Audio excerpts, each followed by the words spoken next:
I'm Joy, and this is my God story.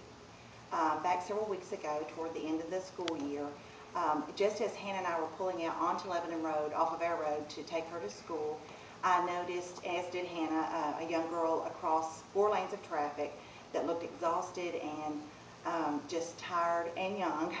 And as a mother, this tugged at my heart, and I told Hannah, I said, Hannah, if I come back and she's still here, I'm going to stop because I feel like I'm being led to her. And Hannah agreed, that sounded like a plan. So I took Hannah to school and dropped her off. And as I'm heading back down Lebanon Road, I'm looking for her and I don't see her.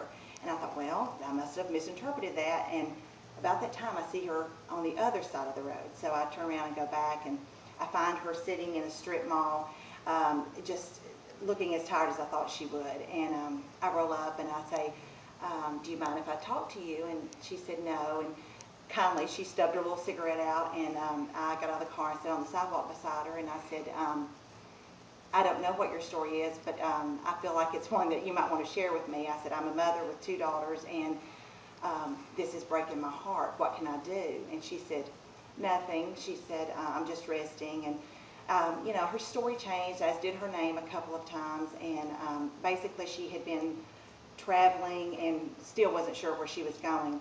And I said, well, I think it was less than $5 that I gave her, and of course my Germex, and I gave her that, and I said, but I want to help you, and I said, I live less than 3 minutes from here. Let me run home and make a few phone calls and get a few supplies for you. And so she told me some things that she might need, and I said, well, just promise me you'll stay here. And she said, I will. So I go home, I call Judy, and Judy immediately connects me with a couple of names and places and numbers, and I called, and they weren't open at that time, but I wrote them down.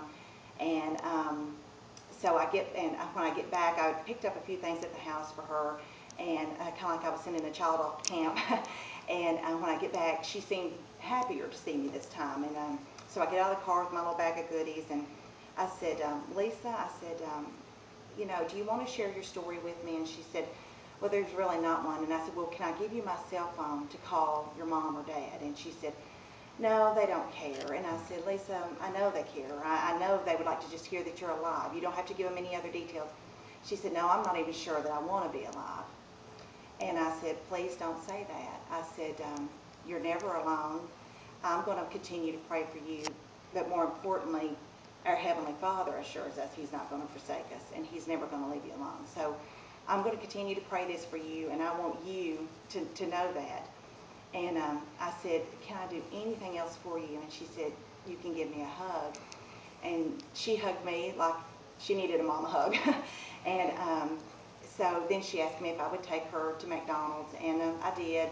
And she asked again for another hug, and I just told her that I would continue to pray for her. And I gave her the numbers and the information, and I hope she followed through. But I think of her often. I'm Joy, and this is my God story. What's yours?